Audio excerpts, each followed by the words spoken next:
Well, 3 years ago, in the days before the last Alberta election, Canada's longest surviving political dynasty was said to be in big trouble. Not so much. They won a majority. Now, days before the next election, they're said to be in trouble again. Some analysts suggest they're running third, and the NDP is in the lead. The NDP in Alberta. Really?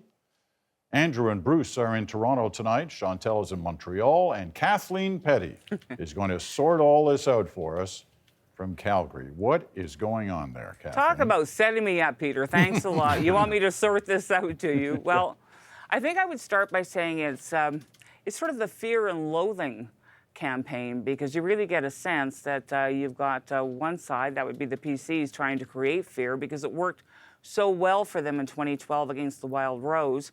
And then there's this sense of loathing with a government that's been in power for, well, an awfully long time, as you pointed out, 44 years. And, you know, this is the youngest population in the country. So just to put it in context, the average age here, the median age, more correctly, is 36.5 years. So imagine the median age. So the vast majority of the people in this province have never seen anyone but PC in power. And more and more, despite some skepticism about the polls and who can blame people after 2012, I think they're starting to believe it's possible. Well, you know, just pick up on that poll point for a minute, Kathleen, because, you know, we all remember 2012 on those polls, but there's a certain consistency to these polls now. Yeah. And people are seeming to kind of accept it, that they must be right.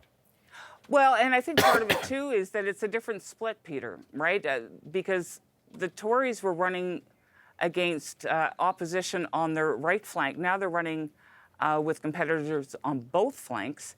And particularly in this city, in Calgary, it's the splits that are really going to tell the tale. I think the wave, as we now tend to call these surging NDP campaigns, as we've seen in Quebec, is pretty definitive, I think, in Edmonton. But it's going to be battleground Calgary for sure, and no one knows how those splits will go. A lot of people talking minority government. Somebody's minority. Can't quite figure it out from there. Okay, well, they had Nenshi is doing that, in fact. That's right. He predicted a PC minority today. And he said nice things about all the leaders, just hedging his bets there. Okay, Indeed. Let's bring these Easterners in and see what they think of all this. Andrew, do you want to start us? I think this is pretty clearly becoming a referendum on the government, and the yes side of that question is not doing very well. I think two things are happening. One is a lot of those voters that deserted the Liberals last time around in favor of Alison Redford's Conservatives are now deserting the Conservatives in favor of the NDP. And I think there's a second group of voters, perhaps, who were parking their vote, perhaps, with the Wild Rose, but were definitely anti-PC, were parking that vote with the Wild Rose, watched the leaders in the election debate, decided that Brian Jean was not ready, and have gone to Rachel Notley, who performed very well in that debate. It shows you the importance of leadership, but it shows you that there's a group of voters who are bound and determined to get rid of this government. They're looking for the best available vehicle to do that, and a critical mass of them have decided that the NDP is the best vehicle. So in a way, it's a little bit like that 2011 federal election when people wanted to get rid of the Bloc Québécois in Quebec, and the NDP was the best vehicle to do it. Chantal?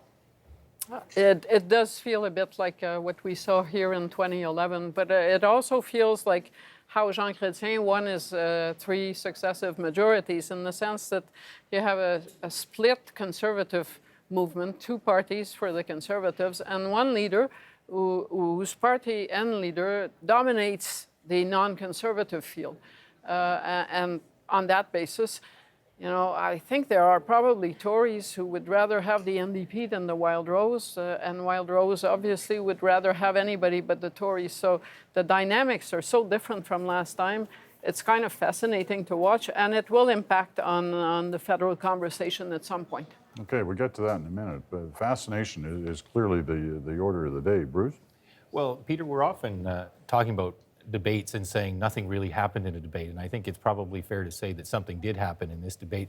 And what was revealed in the exchange between Mr. Prentice, a very seasoned, experienced politician, and Ms. Notley, was a bad moment for Mr. Prentice. Okay, just before you pick up on that, let's watch it, because for a lot of Canadians who haven't seen it, it's quite something. Watch this.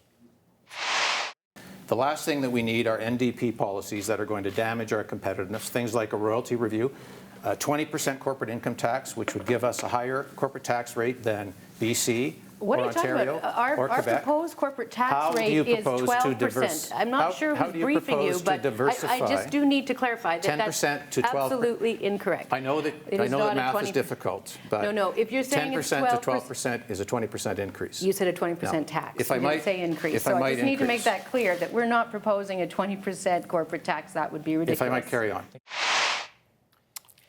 Well, his math was wrong, his tone was wrong, and what I think it really did, the substance of that particular debate, he made a mistake, and he acknowledged that, I guess, the next day, or maybe even later in the debate. But what he really did is reveal just how tentative the willingness to suspend that instinct to throw the Conservatives out. That voters were saying, yes, Jim Prentice, we kind of like the idea of you, but we're really, really tired of this party. And I guess it was the manner, the tone, the sense of we're in charge here and we know all of the information that people need to know who make big, important decisions for you in government. And if you're not one of us, you can't possibly know that. And I think voters in Alberta probably took a look at that and said, that's the tone that we really want to see out of here. And you know, Bruce, if I can just pick up on that, you can tell that that narrative actually about sort of Jim Prentice and how Albertans feel about him and their sort of, I don't know how comfortable they are with him. And after that look in the mirror comment, for me, that's when really things started to turn, because leading up to that comment, he spent a lot of time explaining how he wasn't part of the problem. He wasn't here. He was somewhere else. It was other people that made those mistakes. It was past governments that made those mistakes. So that when he was asked to reply to the question, why are we in so much trouble financially, and he suggested people needed to look in the mirror, the suggestion was everyone but him needed to look in the mirror. So add to that, then I think the poor reaction from Albertans generally about not just at the Wild Rose Cross, but I think they sort of felt there was something very cynical and arrogant about the way that happened. And then, you know, Danielle Smith sort of gets shunted aside. There's no protection of her. And although they're not happy with Smith, I think they were more unhappy with Jim Prentice in terms of how she was treated. And then he calls an election when the Wild Rose does not have a leader. And the Liberals were looking for a new leader. So there's a cynicism, I think, that people attach to that that's really had an impact. You've seen this in a number of recent elections where voters are a little bit fed up with people who are too clever by half. And this kind of calculationism, particularly for a guy who's coming into a party that has all that reputation, all that baggage already, he's supposed to be the guy who's going to change all that, and he calls a quick election. He brings forward a budget that was not anything like what he'd said it was going to be about. He does this rather too clever thing with the Wild Rose, and it all adds up, I think, to a certain revulsion, again, amongst a certain section of the electorate. We probably But should. he's also the third leader since Ralph Klein, right? So it's not as if the party had put forward a lot of intellectual strength. When you need three leaders to get you through a few years, it's also a sign of aging. We probably shouldn't underestimate the performance that Ms. Notley has had during this campaign. She's been a very effective campaigner. She was effective in that debate. And she's de-risking for a lot of people this idea of an NDP government in the most conservative province in the country. Whether, you know, people would have gone broke betting against the Conservatives in Alberta elections had they been doing it for 40-odd years. But so whether or not it finishes the way it looks like it could finish right now, she's definitely had an impact. And she's opened up for Albertans this notion that you can have change that doesn't come in a socially conservative package. Now, I know Brian Jean has been trying to say, my Wild Rose Party isn't going to legislate social conservatism, but it's still a party that had a lot of that thinking. And it was one of the reasons, of course, why Danielle Smith left. All right. I want to get to the point that Chantal raised earlier, and that is the impact that this could have, whatever does happen on Tuesday in Alberta, that it could have federally. The NDP, at least some of Ms. Notley's candidates, obviously didn't think they had a chance of winning because they're double nominated. They're running federally as well, and if some of them win, obviously that's going to create some new openings. But Kathleen, you started. So what's the lesson for what's going on in Alberta here for federal politicians campaigning in that province, or is there one at all? Is it a completely different game? Oh, I think it's a completely different game. Although if I were Tom Mulcair, I'd be spinning the crap out of this if they do as well as we think they're going to do. And there's always a way to do it. We all know. But you know that whole sort of comparison to Quebec, I was plugging a meter the other day. Heard a couple of people behind me talking. I eavesdropped. Young people, and they were talking about the NDP and wondering if it was going to be like Quebec. In other words, are there placeholder candidates who are in a university? In fact, there are, because they wanted to make sure they were running in every riding. So that these comparisons are being made. And there's a radio ad today, by the way, and it's for the Tories, and it begins with an NDP government is closer than you think. But what's interesting about it going on is they talk about the NDP in British Columbia. And, you don't want to be going there. So the comparisons to other parts of the country is very much a part of the conversation. Have they been playing the 1990 Ontario card here yet? For the Ontario suddenly woke up to an NDP government? But Do you know what? We actually had analysis about that on our website that did extremely well by a local pollster, making exactly those parallels. It is interesting that in this election, the NDP appears to be the least scary option to people. People are scared of maintaining this dynasty still longer when it's past its sell-by date. They're scared for various reasons about the Wild Rose. It shows you the importance of leadership, that Rachel Notley was able to present a very appealing, very likable, very steady as she goes type of approach.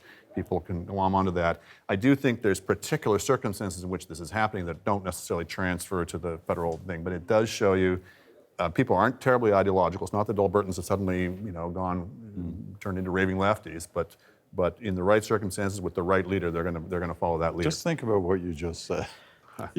Could any of us ever imagine thinking this way, even Yeah, just but- months ago, Chantal? Same in Quebec. But Peter, what matters? Well, first let's set Quebec aside. I think when Quebec goes NDP and kicks out the Bloc, people aren't thinking that Quebec voters are necessarily picking a future federal government. But when Albertans do that, I don't think it means Thomas Mulcair will carry Alberta in the next election. I don't expect that at all. But it sends a powerful message to voters outside Quebec in particular that even Albertans are not scared of the NDP to run their province. So why would you be scared of Thomas Mulcair? And I think that's a big asset in Ontario and elsewhere to the NDP, and probably a bit of a loss to the Liberal message. All right, Yeah. the last word goes to Bruce. I think there are a couple of other implications. I do think that this is a situation, again, reminding us that campaigns matter and that things can be quite tumultuous in campaigns. We're in a period where there's lower engagement, so more swings can happen. And of course, there's a reminder, I think, for the federal Conservatives that incumbency builds up a certain sense of confidence that you know what you're doing, but you cross that line into arrogance and you run some very significant risks. And I think that's what's happening right now to the Conservatives there. All right, good conversation. We'll see what happens on Tuesday and how much of this we got to take back. Kathleen, thanks so much for joining us. Great to see you again. It was my pleasure, Peter. Thank you. Chantal in Montreal tonight, Andrew and Bruce here in Toronto.